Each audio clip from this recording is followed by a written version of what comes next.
નમસ્તે, good morning વિદ્યાર્થી મિત્રો. આપણે ચલ બળ વડે થતા કાર્યની અને કાર્ય ઉર્જા પ્રમેયની વાત આગળના પિરિયડમાં ભણ્યા અને એનો એક દાખલો પણ ગણ્યો. અને હવે વાત આવે છે સ્થિતિ ઉર્જા. તો મિત્રો, ઉર્જા વિશે આપણે વાત કરી, ગતિ ઉર્જા. એના પછી એક ઉર્જાની બીજી વાત છે સ્થિતિ ઉર્જા. તો સ્થિતિ ઉર્જાની વિભાવના તો ખાસ યાદ રાખજો મિત્રો કે કોઈ ધનુષની જે પણસ છે, પણસ એટલે એની જે દોરી હોય છે, એ દોરીને તમે ખેંચો અને એમાં જો એરો એટલે કે તીર ભરાયેલું હોય તો એને જેવી એ પણસ છોડી દેવામાં આવે તો તરત જ, જેને પ્રત્યંચા કહેવામાં આવે છે, એને છોડી દેવામાં આવે તો તીર છે એ આગળની દિશામાં ગતિ કરે છે. અને જ્યારે એને ખેંચવામાં આવે છે દોરીને, ત્યારે એમાં કંઈક ઉર્જા સંગ્રહિત થાય છે. અને આ જે ઉર્જાની વાત છે એ સ્થિતિ ઉર્જા. અને જ્યારે એને છોડી દેવામાં આવે ત્યારે તરત જ એ જે ઉર્જા છે એ ઉર્જા, જે તીર છે, એને ગતિ ઉર્જા સ્વરૂપે કંઈક કાર્ય પૂરું પાડે છે. ત્યાં મિત્રો ખાસ યાદ રાખજો કે દોરીની જે સંરચના સીધી છે એ બદલાય છે. એટલે એ સંરચનાના આધારે પછી આપણે પૃથ્વીની આધારે સ્થિતિ ઉર્જાની વાત છે. પછી આપણે પૃથ્વીના પોપડાની વાત કરીએ તો એ પણ સતત સમાન વિતરણ ધરાવતો નથી. ક્યાંક ગેપ અથવા ખાંચાવાળા વિસ્તારો છે અને એ ખાંચાવાળા વિસ્તારોમાં માનવ પુનઃ ગોઠવણી થાય અને ક્યાંક એ પુનઃ ગોઠવણીમાં ધરતીકંપ થાય તો તમે જોયું હશે કે એ સ્થિતિ, એની જે સંરચના છે એ બદલાય. અને પુનઃ ગોઠવણીમાં રચના બદલાય ત્યારે કેટલું બધું કાર્ય સ્વરૂપે કેટલી બધી હોનારતો થાય છે એ પણ એની અંદર સ્થિતિ ઉર્જા સ્વરૂપે સંગ્રહિત ઉર્જા છે. ત્રીજી વાત આપણે સ્પ્રિંગની કરીએ તો સ્પ્રિંગ પણ ખેંચી રાખેલી હોય તેમાં કઈક ઉર્જા છે મૂકી દઈએ તો એ ઉર્જા ગતિ ઉર્જા સ્વરૂપે. પછી તમે રબરની અંદર કોઈ પથ્થર ભરાઈને આમ છોડતા હોય છો તો એ વખતે પણ એમ જ્યારે ખેંચો ત્યારે એમાં સ્થિતિ ઉર્જા સ્વરૂપે ઉર્જા સંગ્રહિત થયેલી હોય. છોડી દો ત્યારે સ્થિતિ ઉર્જા છે એ ગતિ ઉર્જા સ્વરૂપે કાર્ય કરે છે. હવે આપણે એમાં શરૂઆત કરીએ ગુરુત્વીય સ્થિતિ ઉર્જા. મિત્રો, તો આ ગુરુત્વીય સ્થિતિ ઉર્જા એટલે શું? તો પહેલા તો ધારો કે m દળનો કોઈ પદાર્થ છે,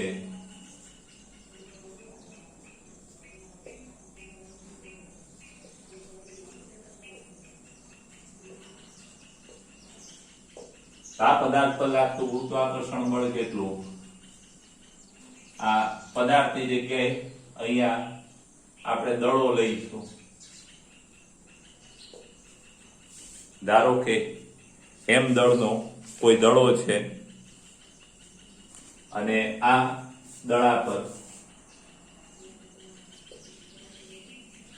લાગતું પૃથ્વીનું ગુરુત્વાકર્ષણ બળ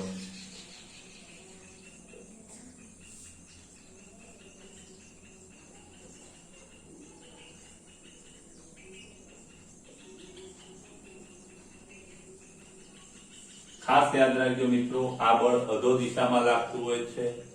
અધો દિશામાં છે એટલે આપણે આ માઇનસ મૂકવું હોય તો મૂકી શકીએ, પણ આપણે એને મૂલ્ય સ્વરૂપે લઈ આવે. આટલું બળ લાગે ગુરુત્વાકર્ષણ બળ. આ જે બળ છે એ કેવું છે? આપણે પૃથ્વીની સપાટી નજીક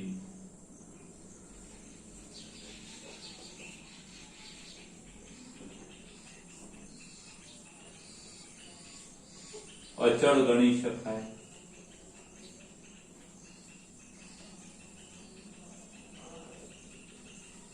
કેમ અચળ ગણી શકાય મિત્રો? તો પૃથ્વીની સપાટી નજીક એટલે આપણે એવી ઊંચાઈઓની જ વાત કરવાની કે પૃથ્વીની ત્રિજ્યાની સરખામણીમાં ખૂબ નાની હોય. તો ખાસ યાદ રાખજો, અહીં સપાટીની નજીક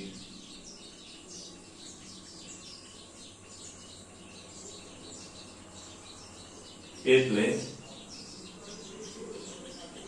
પૃથ્વીની ત્રિજ્યા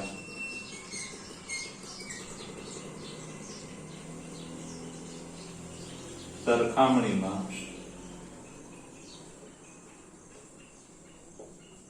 અવગણી શકાય એવી અથવા ખૂબ જ નાની ઊંચાઈઓ માટે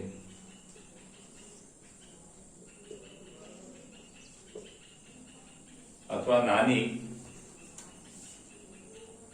ઊંચાઈ h માટે કૌંસમાં h ખૂબ નાનું છે RE કરતા. RE એ પૃથ્વીની ત્રિજ્યા છે, g અચળ છે અથવા mg અચળ ગણાય.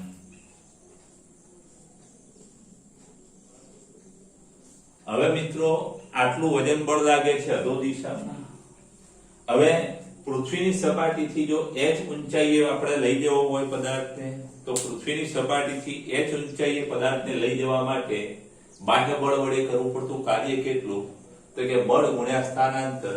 બાહ્ય બળ આપણે ઉર્ધ્વ દિશામાં લગાડીએ છીએ, સ્થાનાંતર પણ ઉર્ધ્વ દિશામાં થાય છે, એટલે બળ પણ આપણે ઉર્ધ્વ દિશામાં લગાડ્યું, સ્થાનાંતર એ ઉર્ધ્વ દિશામાં થયું, એટલે બળ અને સ્થાનાંતર એક જ દિશામાં, એટલે કાર્ય કેવું આગળ બની ગયા. બળ અને સ્થાનાંતર એક જ દિશામાં હોય તો કાર્ય ધન હોય, વિરુદ્ધ દિશામાં હોય કાર્ય ઋણ હોય. તો આપણે એમ કહી શકીએ કે પદાર્થને પૃથ્વીની સપાટી પરથી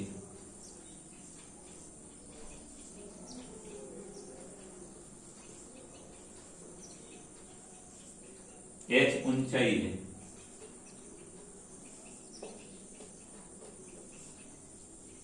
લઈ જવા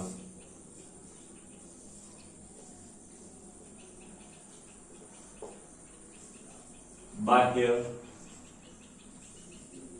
બળ વડે કરવું પડતું કાર્ય કેટલું થાય મિત્રો? તો કે કેટલું કાર્ય કરવું પડે? નીચે તરફ જેટલું બળ લાગે એટલું તો બળ લગાડવું જ પડશે. એટલે આપણે એમ કહી શકીએ કે W ઇઝ ઇક્વલ ટુ બળ ગુણ્યા સ્થાનાંતર. કાર્ય એટલે બળ ગુણ્યા સ્થાનાંતર. અને આ કાર્ય જેટલી જે ઉર્જા છે એ પદાર્થમાં સંગ્રહિત થશે. આ કાર્ય જેટલી ઉર્જા આ કાર્ય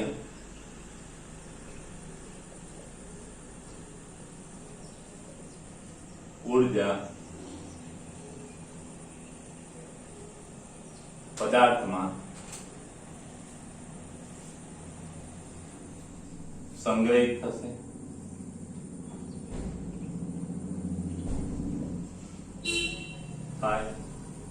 અને આ જે ઉર્જા છે એને શું કહેવાય? આ ઉર્જાને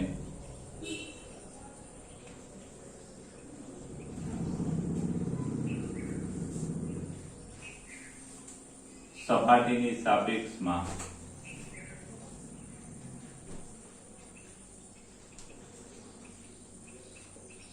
h ઊંચાઈએ પદાર્થની અથવા દડાની ગુરુત્વીય સ્થિતિ ઉર્જા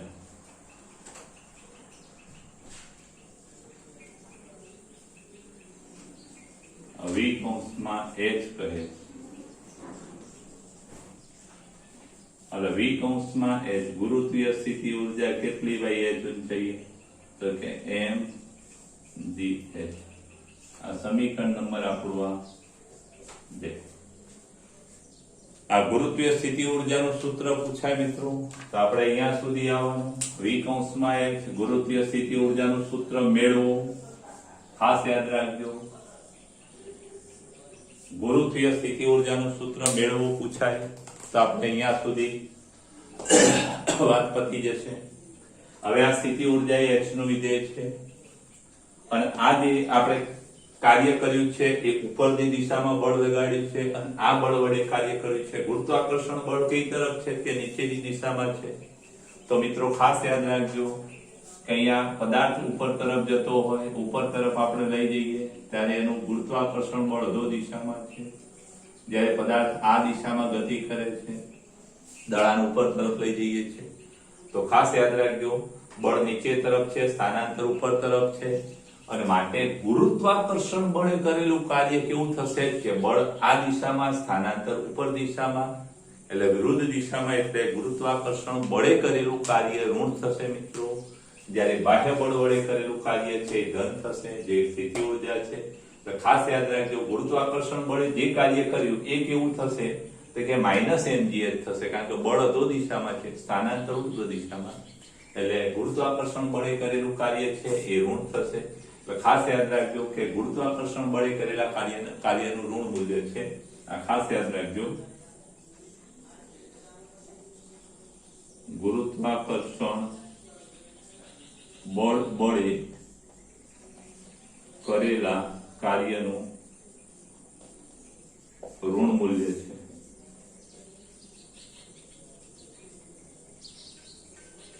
ખાસ યાદ રાખજો મિત્રો, ગુરુત્વાકર્ષણ બળે કરેલું કાર્ય, ગુરુત્વાકર્ષણ બળ નીચે તરફ છે, સ્થાનાંતર ઉર્ધ્વ દિશામાં છે, એટલે એ કાર્ય કેવું થશે બળની વિરુદ્ધ દિશામાં, એટલે ઋણ થશે. ચાલો અહીં સુધી ખ્યાલ આવી ગયો. હવે આ v છે એ h નું વિધેય છે.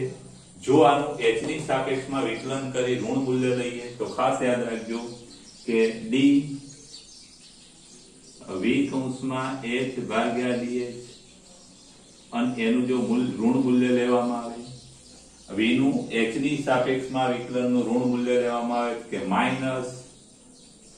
-ddh. મિત્રો તમે વિકલનની પ્રક્રિયા ભણી ગયા છો એટલે બહુ વાંધો નહીં આવે. આને શું કહેવાય તો mg અચળ છે, -mg h નું h ની સાપેક્ષમાં વિકલન તમે મિત્રો ભણી ગયા છો કે d dt, t નું t ની સાપેક્ષમાં વિકલન એક કહેતા હતા, તો અહીંયા h નું h ની સાપેક્ષમાં વિકલન dh/dh શું થશે 1 થશે. એટલે આપણું જે અહીંયા સમીકરણ છે એ પરિણામ છેલ્લે આવું આપશે આપણને. અહીંયા જરા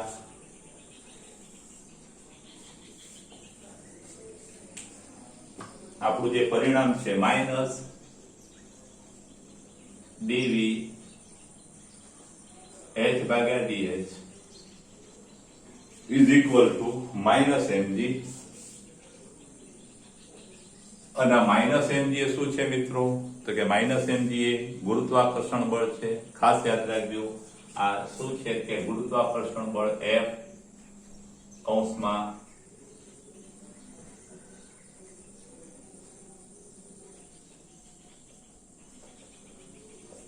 આ ગુરુત્વાકર્ષણ બળ છે, એટલે તમારે આ રીતે લખ્યું છે F બરાબર -dvh/dt is equal to -m.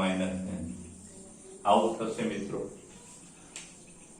એટલે ખાસ યાદ રાખજો મિત્રો કે આના પરથી એમ કહી શકાય કે આ બળ છે એ આવું મળશે.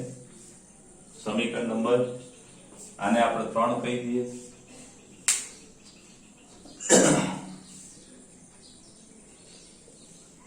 હવે મિત્રો h ઊંચાઈએ પદાર્થ પકડી રાખેલો છે અને h ઊંચાઈએ એની સ્થિતિ ઊર્જા કેટલી થશે કે mgh, ગુરુત્વીય સ્થિતિ ઊર્જા કેટલી થશે h ઊંચાઈએ mgh. હવે એને મૂકી દઈએ તો નીચે ગુરુત્વ પ્રવેગ જેની અસર હેઠળ નીચે તરફ આવશે. અને આપણે એવું ભણી ગયા છે મુક્ત પતન કરતા પદાર્થ માટે ગતિના સમીકરણો. તો ધારો કે h ઊંચાઈએથી h ઊંચાઈ પરથી પદાર્થને એટલે આપણા દડાને મુક્ત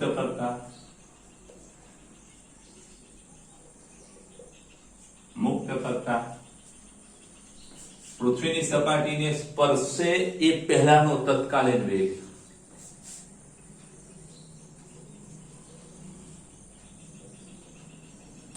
પૃથ્વીની સપાટીને સ્પર્શે તે પહેલા તરતનો વેગ v હોય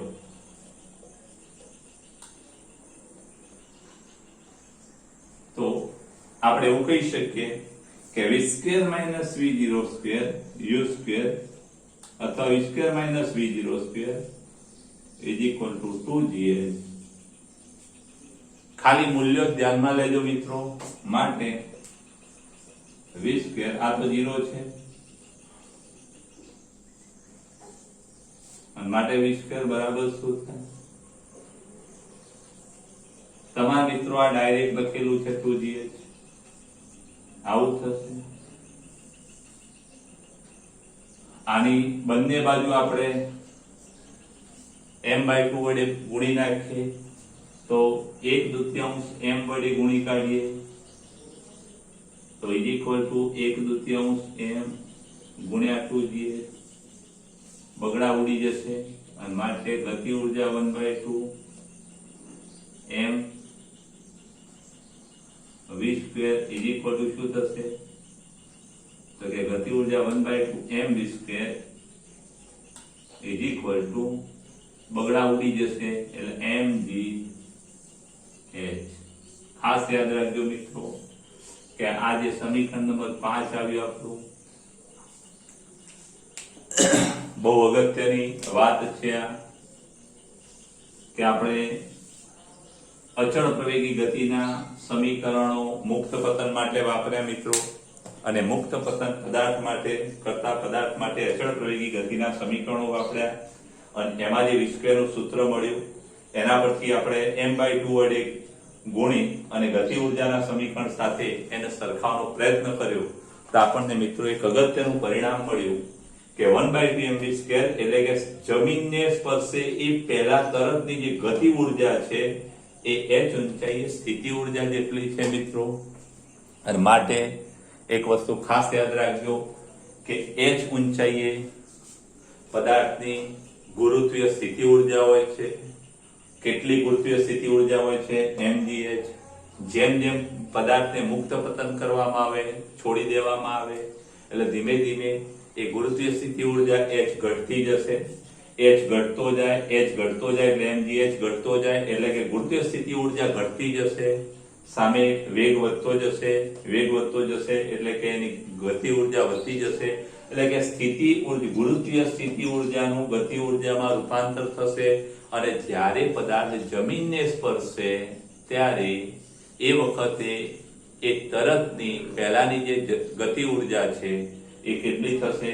તો કે શરૂઆતની h ઊંચાઈએ સ્થિતિ ઉર્જા જેટલી એટલે કે બધી જ ગુરુત્વીય સ્થિતિ ઉર્જાનું મૂલ્ય છે એ ગતિ ઉર્જામાં રૂપાંતરિત થાય છે. ખાસ યાદ રાખજો.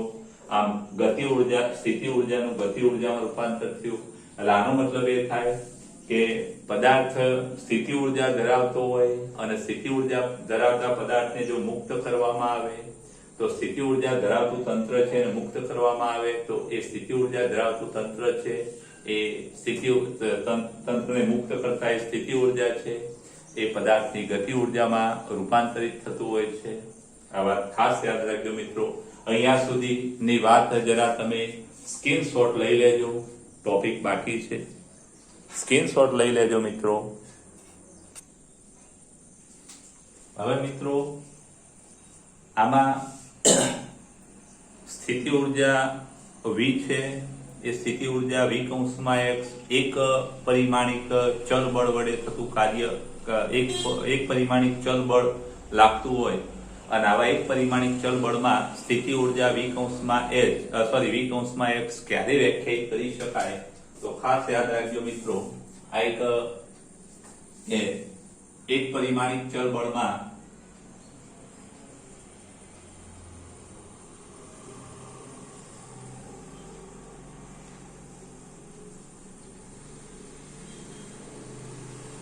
માટે સ્થિતિ ઉર્જા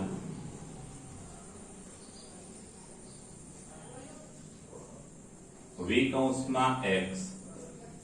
આ કૌંસમાં x લખો તોય ચાલે મિત્રો, ખાલી v લખશું તો પણ ચાલશે. આપણે v કૌંસમાં x છે v કૌંસ તો જ વ્યાખ્યાયિત થાય.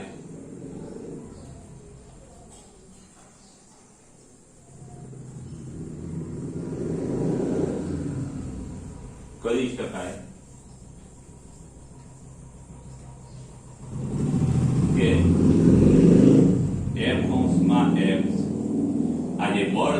એ સ્થિતિ ઉર્જાના ફેરફારના અંતર સાથેના ફેરફારના ઋણ મૂલ્ય જેટલો હોય, અંતર સાથેના ફેરફારના દરના ઋણ મૂલ્ય જેટલું હોય. અહીંયા મિત્રો x છે તો તમે કૌંસમાં x લખો તો પણ ચાલે, ના લખો તો પણ ચાલે. આપણે અહીંયા નથી લખતા. હવે આ dx ને આ બાજુ લાવીએ મિત્રો, તો કે f કૌંસમાં x into dx is equal to minus dv. બંને બાજુ સંકલન કરતા તો ઇન્ટિગ્રેશન f કૌંસમાં x into dx. ક્યાંથી આપણે સંકલન કરીએ તો કે શરૂઆતના સ્થાનથી અંતિમ સ્થાન સુધી, તો માઈનસ અહીંયા પણ આપણે સંકલન કરવું પડે, ઇન્ટિગ્રેશન dv. અહીંયા સંકલ્ય dx છે એટલે xi dxf મૂક્યા. અહીંયા સંકલ્ય dv છે તો કે v ઇનિશિયલ શરૂઆતની સ્થિતિ ઉર્જા, અંતિમ સ્થિતિ ઉર્જા. અને માટે આપણે એમ કહી શકીએ મિત્રો કે ઇન્ટિગ્રેશન xi થી xf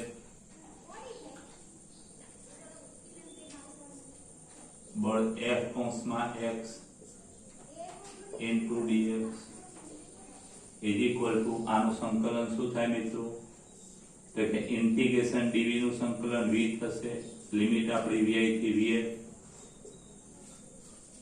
માટે આપણે આવું કહી શકીએ મિત્રો કે ઇન્ટિગ્રેશન xi થી xf આ ચલ બળ વડે થતું કાર્ય થયું મિત્રો, ઇન્ટિગ્રેશન xi થી xf f કૌંસમાં x dx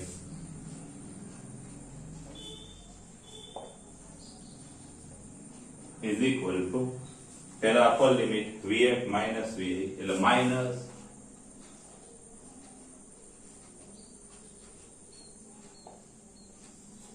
આને આપણે આમ કહી શકીએ મિત્રો કે આ માઈનસ અંદર લઈ જઈએ તો આ પ્લસ થાય, આ માઈનસ થાય એટલે v i શરૂઆતની સ્થિતિ ઉર્જા માઈનસ અંતિમ સ્થિતિ ઉર્જા.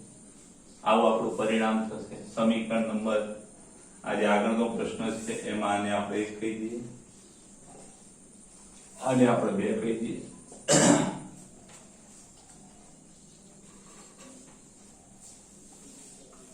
થોડું વ્યવસ્થિત નીચે લખીએ. શરૂઆતનું સ્થાન, અંતિમ સ્થાન, f કૌંસમાં x dx એટલે કે કાર્ય, પ્રારંભિક સ્થિતિ ઉર્જા માઈનસ અંતિમ સ્થિતિ ઉર્જા. આવું એક પરિણામ થશે મિત્રો. આના પરથી આપણે શું કહી શકીએ, આના પરથી આપણે એવું કહી શકીએ મિત્રો કે અહીંયા પરિણામી બળ વડે થયેલું કાર્ય છે એ સ્થિતિ ઉર્જાના ફેરફારના ઋણ મૂલ્ય જેટલું છે, અને અહીંયા પરિણામી બળ વડે જે કાર્ય થાય છે એ શરૂઆતની અને અંતિમ સ્થિતિ ઉર્જા એટલે કે શરૂઆતના સ્થાન અને અંતિમ સ્થાન પર આધાર રાખે છે મિત્રો. ખાસ યાદ રાખજો, શરૂઆતના સ્થાનની સ્થિતિ ઉર્જા vi, અંતિમ સ્થાનની સ્થિતિ ઉર્જા vf એટલે એ પ્રારંભિક અને અંતિમ સ્થાન પર આધાર રાખતી રાશિઓ છે એટલે પ્રારંભિક અને અંતિમ સ્થાન પર આધાર રાખે છે. આવા કિસ્સાઓમાં આપણે એક ઢાળવાળા ઉદાહરણની વાત કરેલી, ઢાળ પરથી h ઊંચાઈના ઢાળ પરથી ઘર્ષણ રહિત ઢાળ પરથી પદાર્થ સરકી નીચે આવે ત્યારે એનો વેગ છે એ વર્ગમૂળમાં 2gh થાય. મુક્ત પતન કરતો પદાર્થ હોય h ઊંચાઈ નીચે આવે તો પણ એની એક ખાસ યાદ રાખજો મિત્રો કે આ h ઊંચાઈનો ઢાળ છે મિત્રો, આ h ઊંચાઈ છે અને h ઊંચાઈના ઢાળ પરથી અહીંથી ઘર્ષણ છે ને ઘર્ષણ રહિત સપાટી પરથી પદાર્થ આમ ગતિ કરે અને બીજા પદાર્થને આમ મુક્ત કરવામાં આવે તો આ પદાર્થ અહીંયા આવે, આ બીજા નંબરનો પદાર્થ, અને પહેલો અહીંયા આવે. આની જે ઝડપ છે એ કેટલી હોય કે વર્ગમૂળમાં 2gh. આની પણ કેટલી હોય તો આની પણ એટલી જ હોય, વર્ગમૂળમાં 2gh. એટલે એનો મતલબ એ થયો કે ઢાળવાળી સપાટી પરથી કોઈ પદાર્થ, ઘર્ષણ રહિત ઢાળવાળી સપાટી પરથી કોઈ પદાર્થ નીચે આવે અને જો એ ઢાળની ઊંચાઈ h હોય તો તળિયે એની ઝડપ છે એ કેટલી હોય કે વર્ગમૂળમાં 2gh. મુક્ત પતન કરી h અંતર કાપે તો પણ એટલી જ હોય. મતલબ કે ગમે તે માર્ગે h ઊંચાઈએથી ગમે તે માર્ગે નીચે આવે ઝડપ સમાન પ્રાપ્ત કરે છે, અને ઝડપ સમાન પ્રાપ્ત કરે તો મિત્રો ગતિ ઉર્જા પણ સમાન પ્રાપ્ત કરે.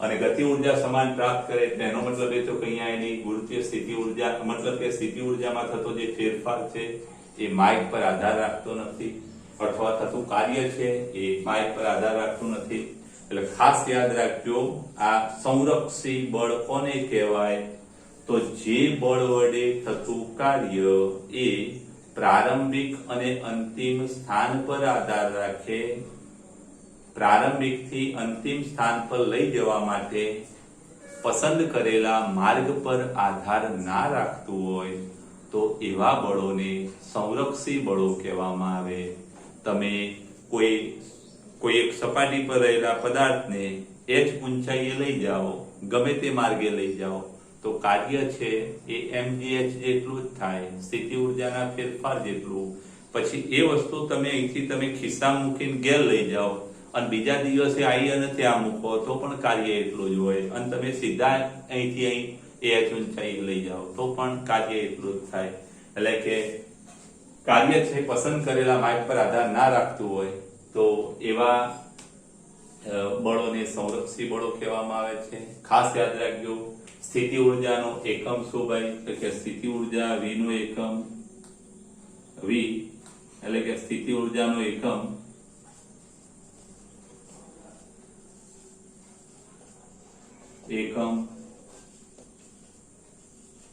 જૂલ છે અને એનું પારિમાણિક સૂત્ર કયું મિત્રો તો જૂલનું પારિમાણિક સૂત્ર તમને ખબર છે m1L2T-2 કાર્ય ઉર્જા જેવું કાર્ય ઉર્જા ગતિ ઉર્જા સ્થિતિ ઉર્જા બધાના એકમ જૂલ એની સ્થિતિ ઉર્જા પણ એનું પારિમાણિક સૂત્ર પણ m1L2T-2 ખાસ યાદ રાખજો આટલી વાત અને આ સ્થિતિ ઉર્જા છે એ કેવા બળ ક્ષેત્રોમાં વ્યાખ્યાયિત કરી શકાય આના પરથી આપણે એમ કહી શકીએ કે F કૌંસમાં x બરાબર -dv/dx જો ફેરફાર થોડો મોટો લેવામાં આવે તો ખાસ યાદ રાખજો આ સમીકરણ એક પરથી આવું કહી શકાય કે F કૌંસમાં x into ડેલ્ટા x થોડો ફેરફાર મોટો લઈએ dx ની જગ્યાએ ડેલ્ટા x આને આપણે આ બાજુ લઈએ તો = -Δv થાય ખાસ યાદ રાખજો મિત્રો અહીંયા dv ની જગ્યાએ ડેલ્ટા v dx ની જગ્યાએ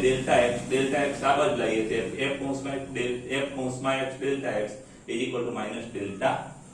ખાસ યાદ રાખજો મિત્રો જે બળ ક્ષેત્રો માટે પરિણામી બળ વડે જે બળ વડે થતું કાર્ય છે એ સ્થિતિ ઉર્જાના ઋણ મૂલ્ય જેટલું હોય તો સમજી લેજો એટલે કે સ્થિતિ ઉર્જાના ઋણ મૂલ્ય જેટલું હોય તો એ જે બળ ક્ષેત્રો છે સંરક્ષી કહેવાય સંરક્ષી માટે એક વસ્તુ ખાસ યાદ રાખજો કે કાર્ય છે પસંદ કરેલા માર્ગ પર આધાર રાખે આ સમીકરણનું પાલન થતું હોય તો જ સ્થિતિ ઉર્જા વ્યાખ્યાયિત થાય બાકી સ્થિતિ ઉર્જા વ્યાખ્યાયિત થાય નહીં ખાસ યાદ રાખજો ચાલો આ જરા સ્ક્રીનશોટ લઈ લેજો